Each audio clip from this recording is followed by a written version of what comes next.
Sanctus,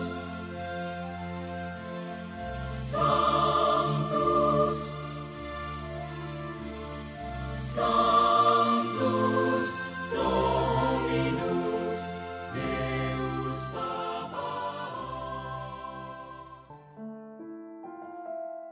Salam jumpa kembali saudara-saudariku yang terkasih dalam Tuhan kita Yesus Kristus.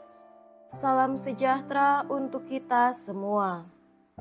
Berkat Allah yang Maha Kuasa senantiasa menyertai kita. Marilah kita mendengarkan dan merenungkan bacaan-bacaan kitab suci hari Selasa tanggal 28 November tahun 2023. Bacaan pertama dari Nubuat Daniel bab 2 ayat 31 sampai 45. Pada waktu itu Daniel berkata kepada Raja Nebukadnezar, "Ya Raja, Tuanku melihat suatu penglihatan, yakni sebuah patung yang besar. Patung itu tinggi, berkilau-kilauan luar biasa, berdiri tegak di hadapan Tuanku dan tampak mendahsyatkan.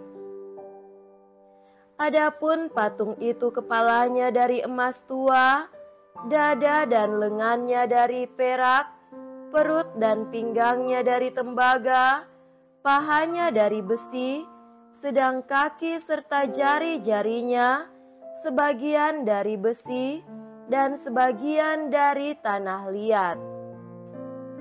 Sementara Tuanku melihatnya, sebuah batu terungkit, lepas tanpa perbuatan tangan manusia.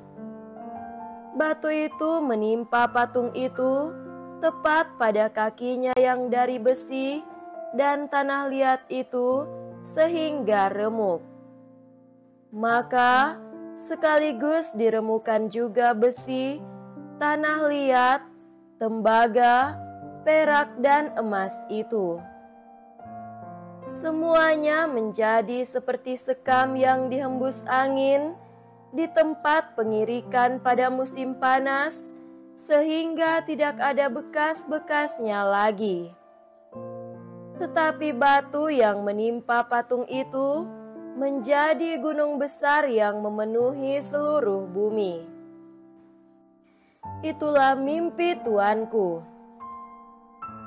Adapun maknanya akan kami jelaskan sekarang kepada Tuanku Raja.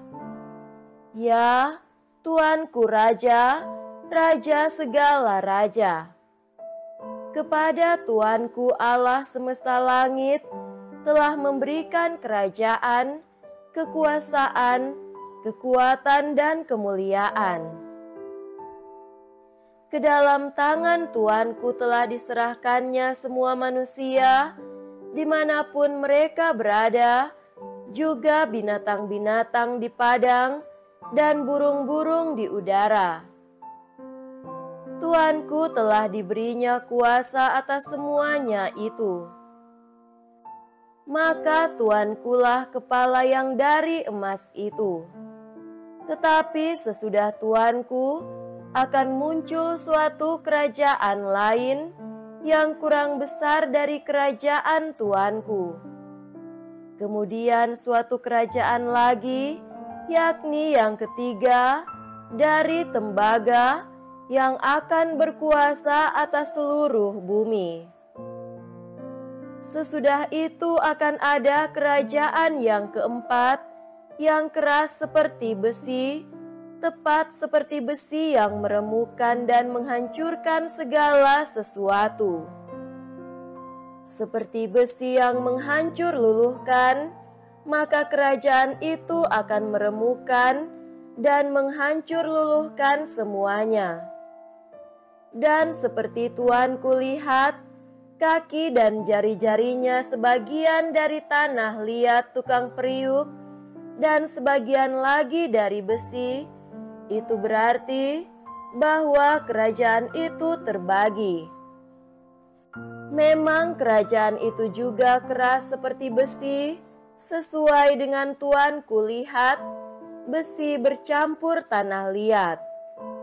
Sebagaimana kaki dan jari-jari kaki itu, sebagian dari besi dan sebagian dari tanah liat, demikianlah kerajaan itu, sebagian keras dan sebagian rapuh.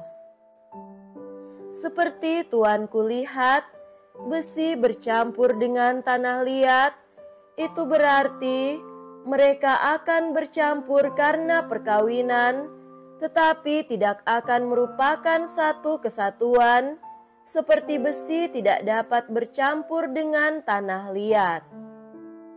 Lalu pada zaman raja-raja itu, Allah semesta langit akan mendirikan suatu kerajaan yang takkan binasa selama-lamanya. Kekuasaannya takkan beralih lagi kepada bangsa lain. Kerajaan itu akan meremukkan segala kerajaan dan melenyapkannya, tetapi kerajaan itu sendiri akan tetap untuk selama-lamanya. Hal itu telah tuanku lihat, yaitu bahwa tanpa perbuatan tangan manusia, sebuah batu terungkit lepas dari gunung dan meremukkan besi, tembaga, tanah liat, perak serta emas. Allah yang Maha Besar telah memberitahukan kepada tuanku raja apa yang akan terjadi di kemudian hari. Mimpi itu benar dan maknanya dapat dipercaya. Demikianlah sabda Tuhan. Syukur kepada Allah.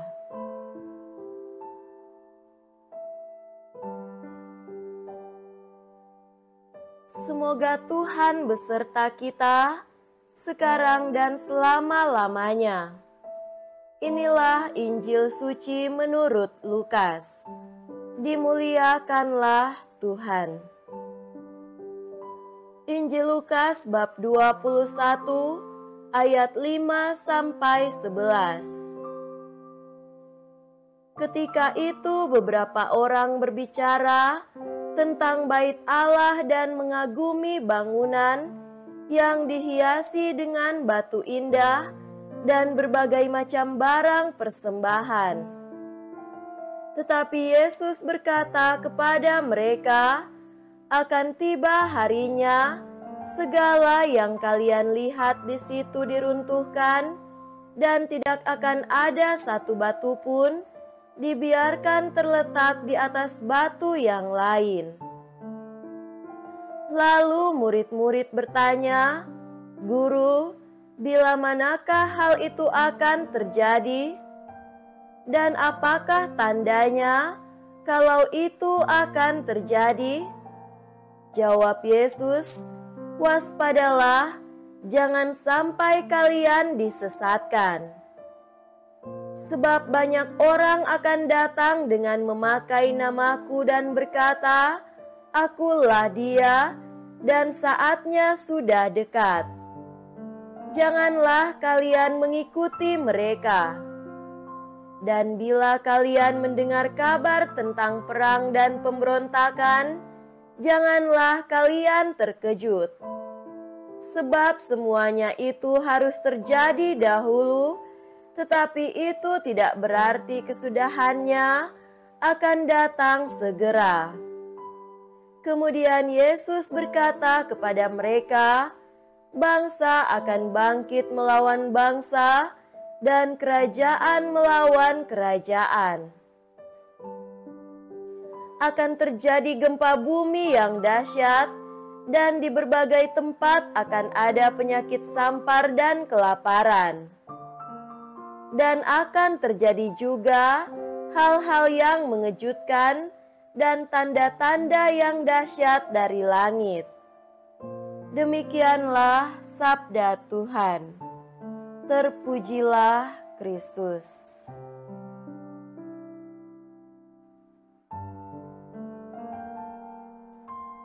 Saudara-saudariku yang terkasih dalam Tuhan kita Yesus Kristus, tema renungan kita pada hari ini adalah yang fana dan yang kekal.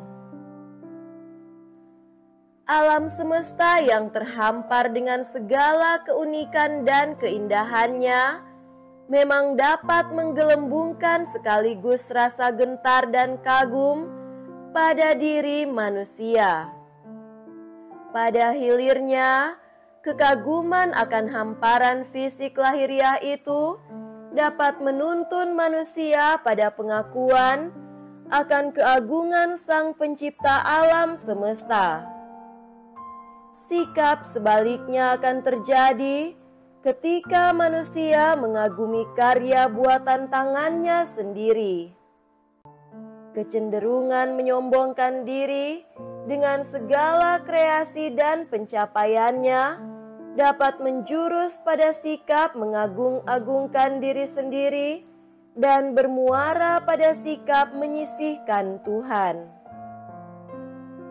Saudara terkasih, bacaan-bacaan hari ini menguak kecenderungan manusia yang berpotensi menghancurkan bukan hanya karya buatan tangan manusia, tetapi juga manusia itu sendiri. Tafsir mimpi Raja Nebukadnezar oleh Daniel dalam bacaan pertama menegaskan bahwa apa yang fana memang tidak dapat diabadikan, termasuk karya kreasi dan pencapaian manusia segemilang apapun itu, seperti kerajaan Babilonia pada masa jayanya.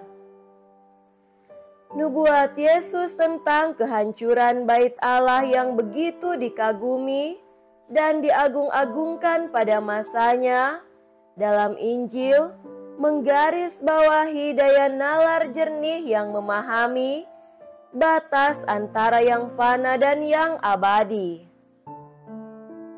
Batu dalam mimpi Raja Nebukadnezar bergulir menjadi gunung besar yang memenuhi seluruh bumi adalah simbol dari kuasa dan keagungan Tuhan yang memenuhi bumi.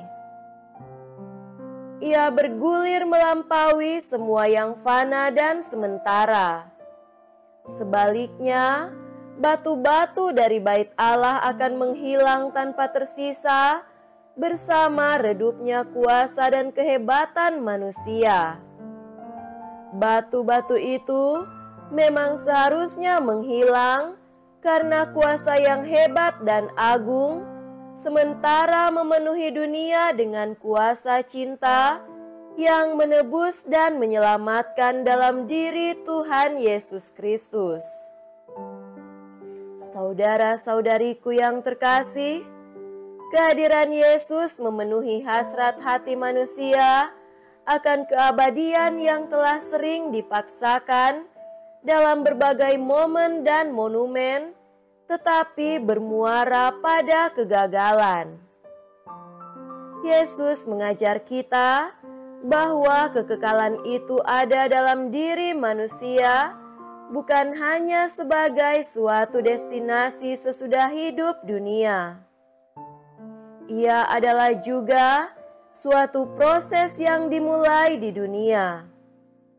Karena inilah hidup yang kekal itu, yaitu bahwa mereka mengenal Engkau, satu-satunya Allah yang benar, dan mengenal Yesus Kristus yang telah Engkau utus. Semoga demikian. Amin.